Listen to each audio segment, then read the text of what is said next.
Começando o São Paulo da depressão, e aí, rapaziada. Eu não sei porque eu comecei tão animado, né? Eu tô aqui só pra desabafar, porque eu tô muito puto da vida com a demissão do Crespo. Eu tenho feito pouco vídeo porque comecei a trabalhar de novo e tá tendo reforma em casa, então, tipo, a reforma não parou, na verdade, né? Os últimos vídeos foi tudo feito na casa do meu avô durante a reforma, né? Enfim, estou no meu quarto depois de muito tempo. Cara, eu tô muito puto. Eu tô muito puto, tô muito puto. E eu precisava desabafar um pouco sobre essa demissão inesperada, né? Eu queria primeiro agradecer também ao Tadeu, né, que mantém essa porra viva, e ao Pedrinho, que tem feito um vídeo sobre Palmeiras, né, que deu uma boa ajudada, né? Eu gosto de conteúdo do Palmeiras porque eu vivo no nicho São Paulo, né? Então, saber do Corinthians, do Palmeiras, do São Paulo, pra mim é muito importante, né, pro meu dia a dia, como aficionado por futebol. Enfim, se inscrevam aí, compartilhem, comente, fala a sua opinião sobre o Crespo. Cara, eu não sei por onde abrir a conversa sobre a demissão do Crespo, né? Primeiramente, foi uma demissão do absoluto nada, né? Vamos combinar, foi bem do nada. Só que foi uma discussão que já se vinha há muito tempo, né? Antes dessa boa fase do São Paulo, antes do time voltar a se encontrar um pouco, tinha muito boato da demissão do Crespo, principalmente após o anúncio do Rafinha como diretor esportivo do São Paulo, né? No caso, ele veio para a vaga que era do Belmonte, se não me falha a memória. E assim, cara, tinha muito esse assunto, né? Quando o Harry Masses assume e o Rafinha também assume, eles já tentam desconversar tudo que o Crespo vinha falando, né? Que o Crespo vinha falando com o tom de ano de evitar rebaixamento, ano sem título, ano que vai ser um ano bem difícil. O próprio ano do São Paulo começa tomando 3-0 pro Mirassol e Luciano, jogador, falando pra gente continuar apoiando, que vai ser um ano difícil, que não sei o que, não sei o que lá. Tem mais jogador indo embora do que chegando. São contratações que não tem brilho, são contratações que não são grandes jogadores, grandes valores. E de fato, muita boa parte da torcida concordava com o que o Crespo falava. Só que eu sentia que uma boa parte da mídia e também de pessoas no clube, né, queriam um pouco desmentir o que o Crespo falava. Eles queriam falar que, nossa, o São Paulo esse ano, não.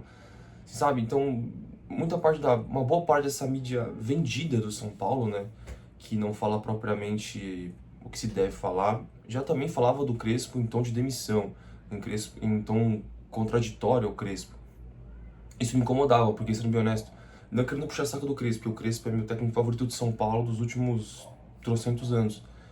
Então, eu sempre vou ser um puxa-saco dele, muitas vezes imparcial, mas dessa vez não é imparcial.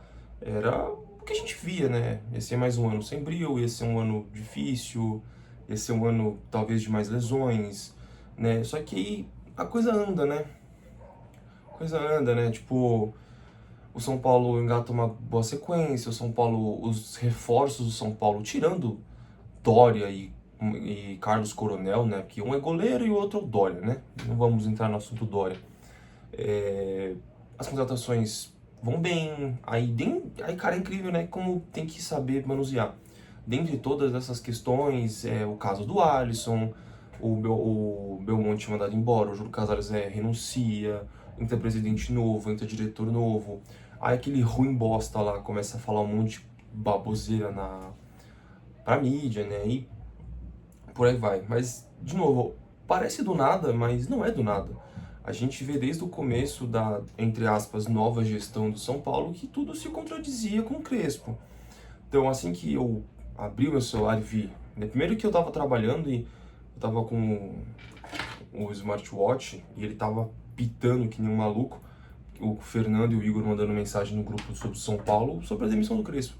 Pego o meu celular, abro o Instagram, primeira coisa, né? O Crespo olhando pro céu assim, e São Paulo anuncia nesta tarde de segunda-feira a demissão, a saída do técnico Hernan Crespo. Eu não fiquei surpreso. O ruim da minha reação é que eu não fiquei surpreso, porque era muito claro, sabe? A partir do... É uma coisa que eu não gosto, tá? Do futebol brasileiro, e que você vê que acontece muito pouco no futebol europeu, por exemplo. Chega a ser proibido, né? Muitos jogadores veem isso como desrespeito do vestiário, né? Quando o dirigente começa a entrar no vestiário. Nada contra o Rafinha ir lá dar uma palavra, o Rafinha querer aparecer no vestiário, sabe, assim, eu acho até bacaninha, mas ele entra lá como se ele não fosse o capitão do time. Eu sou um pouco contra isso, tá? Pra mim, quem tem que estar lá gritando no vestiário, motivando o jogador, falando pro jogador pra vestir a camisa, honrar o manto, blá blá blá blá blá blá blá blá, tem que ser o técnico, tem que ser a comissão, tem que ser capitão do time, tem que ser jogador de mais casa do clube. Mesmo, e o Rafinha, como é ex-jogador, eu acho que foi, obviamente, sempre que algum clube tenta contratar algum ex-jogador para ter papéis políticos no clube, né? Tem esse negócio de o cara querer ir lá falar, não sei o quê. Então, Rafinha é ex-capitão, ganhou título, pipipipopó. Eu tenho uma camisa do Rafinha. O Rafinha foi um dos meus jogadores favoritos do São Paulo nos anos que ele estava dentro do clube, né? Então, assim, de novo, cara, é muito uma via de mão dupla. Então, eu não gosto. Mas ele tava lá falando, ele falava, ele queria parecer mais que o Crespo. Aí começa. O Macias também ia, o Rui Costa também ia. Isso não é legal, tá? Isso parece que dá um tom profissional, mas não é. É o contrário. Então, e o Crespo lá, né? Na dele. Pá, tal, não sei o quê. Então, assim, é muita coisa, é muita bola de neve. Então, de novo, não é surpresa pra ninguém. Agora, o que acarreta tudo isso, né? Que saíram notícias, né? Dos possíveis pivôs desta demissão. Eu já falei metade do que aconteceu, tá? Que foi basicamente desvio de pensamentos, né? Enfim. Cara, mas é ridículo, tá? É ridículo, porque eu achei que, sinceramente, depois da demissão do Casares, ia melhorar um pouco esse negócio de time paneleiro, né? Time que derruba técnico. Mas, pelo visto, isso é uma cultura do futebol brasileiro que nunca vai acabar. Muito menos no São Paulo, né? Não tô dizendo que tem dedo de Luciano, né? Até porque o Luciano é um dos poucos paneleiros que ainda tem no elenco, né? Eu acho que eu colocaria ele e o Arboleda nesse bolo. Não sei se o Calera é paneleiro. Eu sinto que não. O Lucas eu também. O Lucas eu acho que ele tem cara de que faz kudô, sabe? O Lucas tem cara de quando não gosta, assim, tipo, ele faz um corpo mole. Eu não sei, tá? É a impressão que eu tenho. E também surgiram desses boatos que o Crespo tinha um mau relacionamento com o Lucas e o Cedric. Mas o Cedric é um bosta, então foda-se. Mas ter um mau relacionamento com o Lucas, que em tese é um cria da casa, né? Ídolo da torcida, pipipipopopó, né? Então, a gente não sabe até quanto o Lucas teve de influência. E repetindo, como eu falei, eu achei que ia melhorar um pouco esse negócio de elenco derrubar técnico, mas pelo visto não melhorou em nada, tá? Porque aparentemente deve ter dedo do Rafinha ali, que conversou com o ciclano, conversou com o fulano, pra, pô, né, não sei o que, tá, aquela coisa de boleiragem, sabe? Aquela coisa de futebol amador, que sinceramente, hoje em dia o futebol amador tá até mais profissional que o futebol profissional, né? Enfim, tem aquele negocinho. E eu acho ridículo, achei que isso iria melhorar, mas eu acho que eu fui muito inocente. Eu acho que eu fui muito inocente. Enfim, eu fico muito triste. Pra mim, o Crespo tinha que ter tido respaldo, assim como eu também acho que o Zubeldia devia ter tido respaldo, né? Coisa que a diretoria não deu pra nenhum dos dois. Hoje a gente vê o Zubeldia está tendo respaldo pela a diretoria do Fluminense e está fazendo um excelente trabalho. Talvez hoje o Fluminense seja o melhor time do Brasil em questão de futebol jogado, de elenco, né, assim, mas excluindo o Flamengo e Palmeiras, né, que são dois times com times estrelados e pipipipopopó, times milionários, tal. O Fluminense dentro do bolo dos times que estão abaixo do Palmeiras e do Flamengo, ele é possivelmente o melhor time hoje. Hoje é possivelmente o melhor time. Aí vem São Paulo, vem Corinthians, vem Grêmio, né, e por aí vai.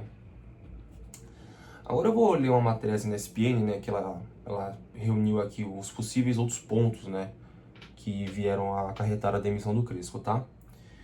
Começando aqui, né, segundo a apuração, a diretoria tricolor ficou bastante irritada com o fato do comandante ter escalado o volante Luan como titular na semifinal do Campeonato Paulista, que terminou com a eliminação para o rival. Meu ponto de vista sobre a escalação do Luan, falando brevemente, eu achei ridículo a escalação dele, mas se a desculpa foi que o Danielzinho não poderia jogar os 90 minutos e ele queria um volante mais bruto, né, que no caso é o Luan, bruto não digo forte, né, tal, etc.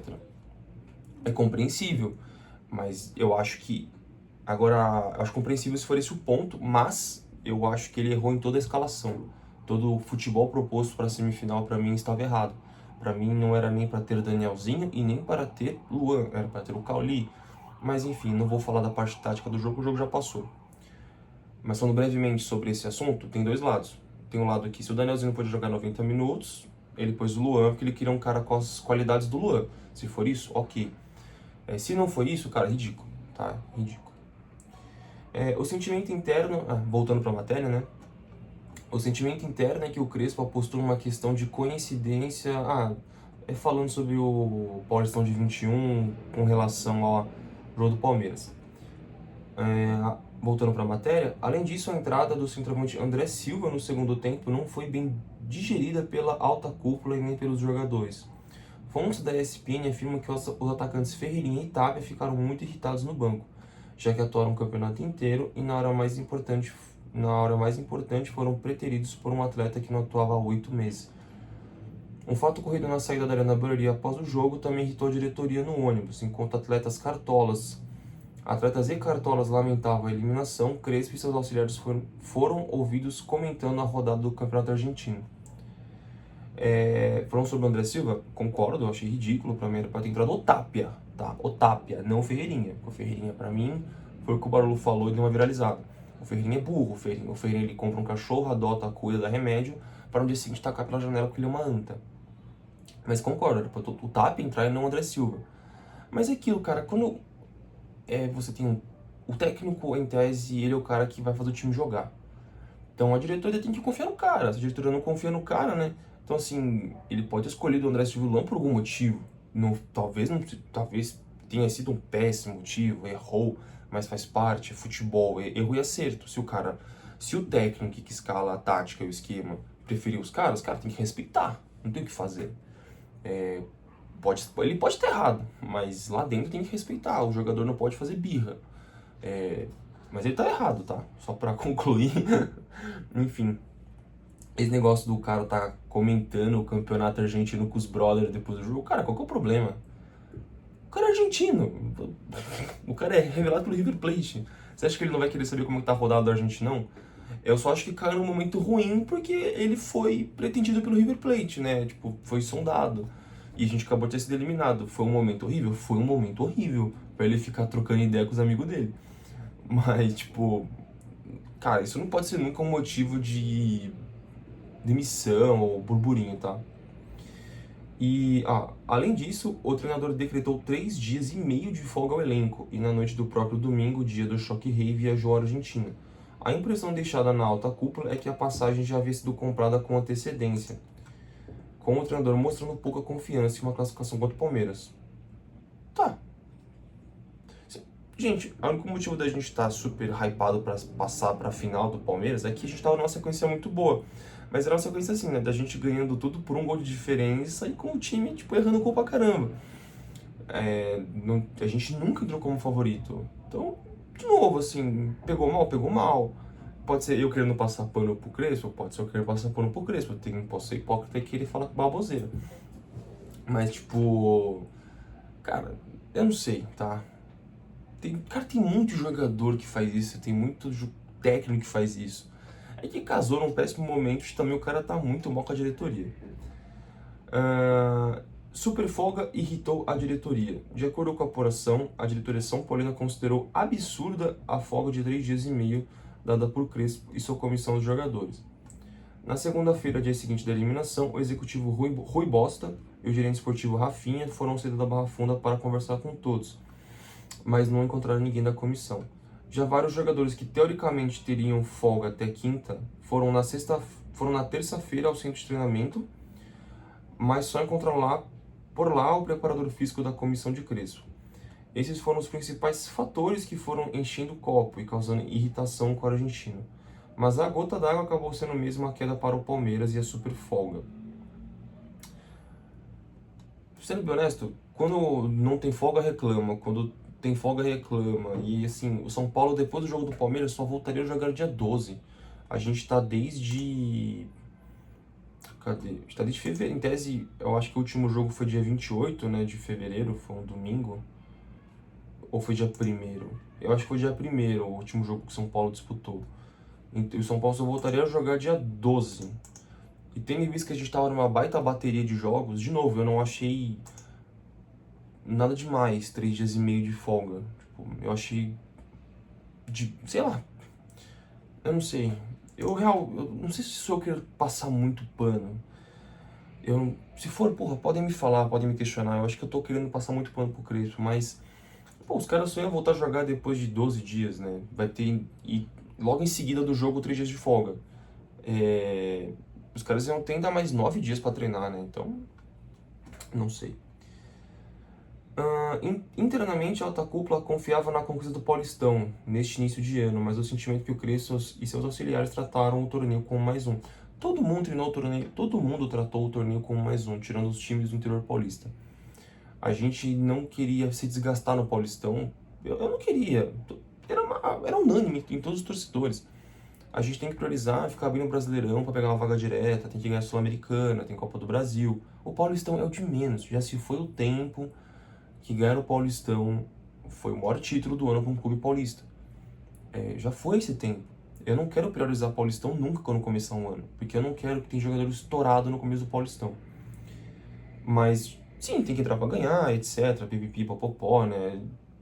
Mas, cara, sendo bem honesto, alguém que ficou triste que foi eliminado pelo Palmeiras na semifinal, que falou assim, putz, puxa vida, né? Não vai dar pra ganhar o Paulistão esse ano, né? Pá. Ninguém ficou. Todo mundo agradeceu, porque o time tava bem no Brasileirão. A gente, sabe, assim, ninguém ligou, cara. Falando, eu fiquei triste, fiquei puto, mas, cara, falar que, nossa, como eu fiquei irritado, quebrei tudo. Não, ninguém ficou. Ninguém gosta de perder pro seu maior rival numa semifinal de campeonato paulista. Ninguém gosta. Mas fala, nossa, pô, cara, que merda. Ninguém ficou. É exagero da diretoria.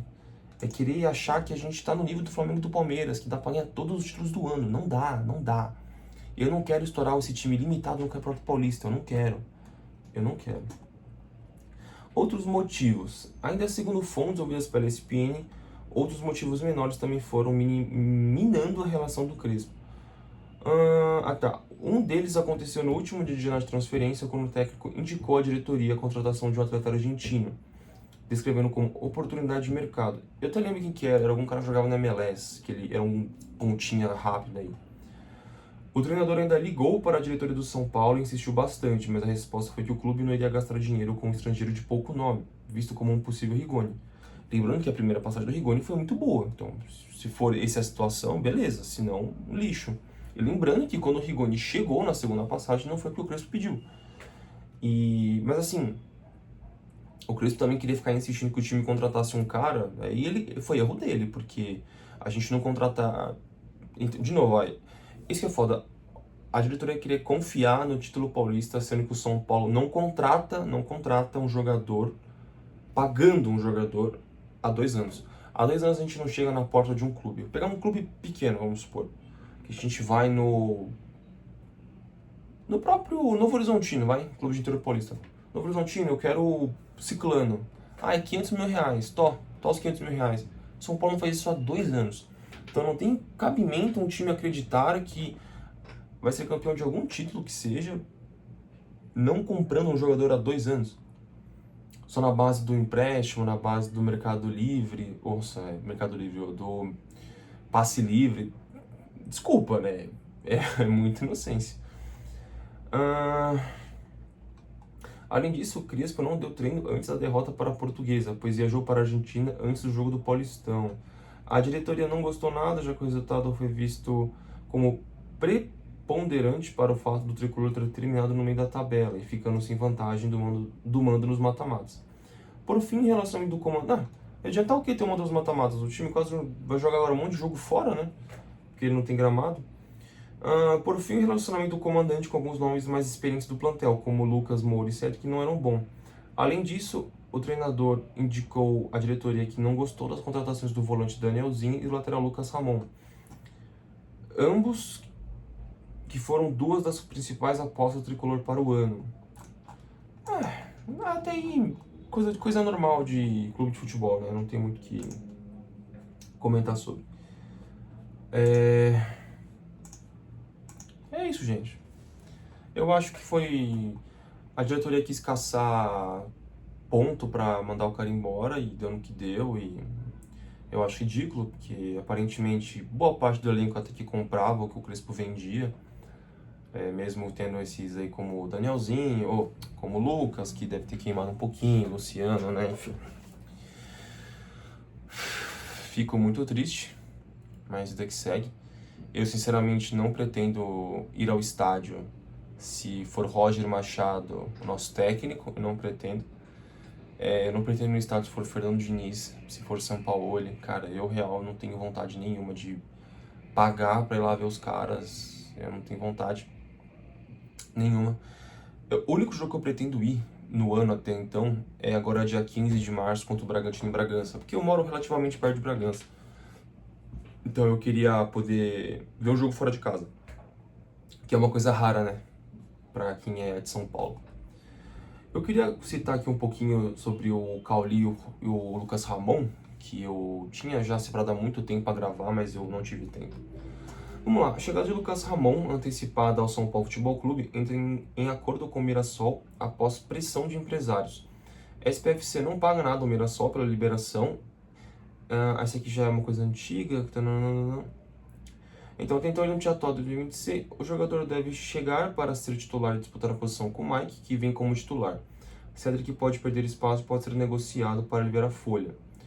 Tem então notícia velha, né? Tô falando mais por falar. A SPFC ainda conta com Felisberto, que vem de transição da base para o profissional. O jogador é o quarto reforço do ano, no caso Lucas Ramon. Sobre Lucas Ramon e seus dados, né? Mineiro de Monte Carlos, Lucas Ramon começou a carreira no Londrina e passou por clubes como Grêmio, Cuiabá, Red Bull Bragantino, Novo Horizontino, Guarani e Sport. No Mirassol foram 3 temporadas com 128 jogos oficiais e 9 gols marcados. Números da temporada de 2025, né? Lateral direito, 31 anos, 1,78 m. Foram 44 partidas, sendo 42 como titular, sendo 31 no Brasileiro e 13 no Paulista. Foram 4 gols, 3 assistências no ano passado. Perdeu apenas 6 jogos por lesão, né, que era o principal parâmetro avaliativo para contratar esse ano. O ano acabou com o Crespo falando que pra primeira vez a gente tem que ver se o cara vai poder jogar. Depois a gente pensa na qualidade. Né? O importante é achar gente que pode jogar o ano inteiro e não se machucar. A gente tá podendo escolher qualidade. Né? E vem se provando que Danielzinho e Lucas Ramon têm qualidade, né? De fato. Perdeu 6 jogos por lesão no ano passado, sendo 2 jogos por conta do terceiro amarelo e 4 jogos por lesão de entorse no tornozelo. Ficou fora por 17 dias. Foram, agora um número mais, né? Faltas cometidas no Brasileirão. Foram 29 amarelos. Não, o quê? Então, enfim. Foram 29 amarelos, 7 faltas sofridas, 54 cruzamentos, 108 duelos ganhos e 44... eu tava lendo errado. Calma, perdão. Faltas cometidas, 29. Cara, 29 faltas cometidas para um lateral direito é muito pouco, tendo em vista que ele é um defensor. Ele apenas cometeu 29 faltas sendo lateral em 38 rodadas do Brasileirão, é menos de uma falta por jogo. Isso é muito pouco. Mostra que disciplinarmente falando ele é bom, né? E foram só 7 amarelos. Tipo, cara, é muito pouco. O Luciano, que é atacante, toma 7 amarelos a cada 7 partidas. Foram 54 faltas sofridas, foram 108 cruzamentos. O cara cruza pra caralho. Duelos ganhos 44, interceptações 54. Então o cara ganha mais de um duelo por jogo, o cara intercepta mais de uma vez por jogo, o cara cruza mais de 5 vezes por jogo. É muito número. Assim, eu bato palma pro scout do São Paulo que parou para ler todos os dados do Lucas Ramon e pegaram esse compacto dele. Cara, é bizarro esse cara ter ficado tanto tempo desaparecido no futebol e já tem 31 anos, né? Nenhum rapaz, né? Nenhum garoto. Pulando pro Cauli, né? Ser um pouquinho mais rápido. Cauli Oliveira de Souza, eu achava que Cauli era sobrenome, né? Mas é nome. Cauli Oliveira Souza, ele tem 30 anos, ele nasceu em Porto Seguro, baiano, só que ele tem a dupla cidadania de alemão, né? Porque ele fez a base toda ele na Alemanha. Tem 1,75 de altura, posição meia ofensivo, ala esquerdo, volante, meia central, e ele é ambidestro. Quando eu tava pegando o dado dele, eu só fui lá ver o pé bom, ambidestro, eu falei, caralho, é meio Hernanes, né, se parar pra pensar, né? E ele é muito polivalente, né, joga em muita posição. Por isso que eu falo que eu não defendo o Luan ter começado titular. Tinha que ter sido o Cauli. Criativo, mais ágil, não é tão intenso, mas eu acho que o jogo pedia muito mais o Cauli do que o pitbull marcador do Luan. Histórico de transferências. Ele começou na base do Colônia, da Alemanha, no Sub-17. Depois ele foi jogar no Fortuna Colônia, não sei que time é esse, né? Depois ele foi emprestado, foi emprestado, custo zero, pro Duisburg. Depois ele foi pro Paderborn. Aí ele foi pro Ludogorets, que falou que ele teve uma das suas melhores sequências de jogos, né? Ele ficou lá de 2020 até 2023, quando teve a transferência pro Bahia, né? Que aí ele estourou no Bahia e tal, né? Quase foi comprado pelo Palmeiras e etc. Foi pro Bahia em 2023 e agora veio pro São Paulo por empréstimo. Última temporada do Cauli pelo Bahia. Foram 63 jogos, sendo 31 como titular, vindo do banco 31 vezes. O fato de, foi só 31 vezes como titular, pode parecer pequeno, mas assim, pô, ele esteve disposto para jogo 63 vezes. Eu não conheço nenhum jogador de São Paulo que esteve à disposição 63 vezes. Tipo, se conhecer pouco, tirando o Luciano, vai, né? Eu acho que o São Paulo nem chegou a jogar 60 jogos no ano passado, só pra vocês terem uma ideia. Não sei, tá? Tô tirando da bunda esse dado do São Paulo. Foram 4 gols e 7 assistências. Ele teve 3 cartões amarelos e um vermelho. Num total, pelo Big Bahia, foram 174 jogos, foram 24 gols, 25 assistências, uma média de 0,14 gols, uma média de 0,14 assistências. Somadas são 49 participações em gol mais assistência. Média de participação em gol 0,28. Ele participa de um gol a cada 3,55 jogos, né? 3 gols, vai. Ele participa de um gol a cada 3 jogos. Cara, é um bom dado, né? É um número expressivo, na minha opinião. Quer dizer que mesmo quando ele tá embaixo, ele ainda consegue participar e entregar bem do jogo. Eu acho positivo, né? Tendo em vista que não é um time estrelado, não é um time cheio de gente craque, né? Então, um cara que de vez em quando vai fazer o golzinho dele importante, assistência, um passe mais decisivo, uma bola mais criativa, eu acho importante. Aí o que foi legal na negociação, né, que o Rui Costa se orgulhou pra caralho de ter feito, né, que eu não sei por que ele se orgulha de não ter dinheiro. Ele se orgulha de falar que não tem dinheiro, eu acho isso muito legal. Foi um empréstimo de 500 mil euros, 3,1 milhões de reais, até o final da temporada. Esse valor foi abatido das parcelas que o Bahia devia ao São Paulo pelas compras de Michel Araújo e Nestor. De novo, só o Rui Bosta se orgulha de, tipo, ter o Bahia devendo pra ele e ele não poder pagar o Bahia ainda por cima. Então, só ele se orgulha. Foi uma obrigação de compra de 50% dos direitos econômicos por 2 milhões de euros. Se o Cauli jogar 25 jogos. Então, o São Paulo só tem a obrigação de compra se o Cauli jogar 25 jogos. E vai pagar 2 milhões de euros, tá bom? Que no caso são 12,3 milhões de reais.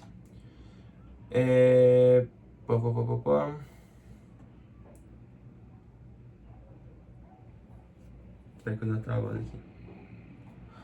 Tem mais a obrigação de pagamento de 500 mil euros por meta relacionada a títulos e conquistas pessoais.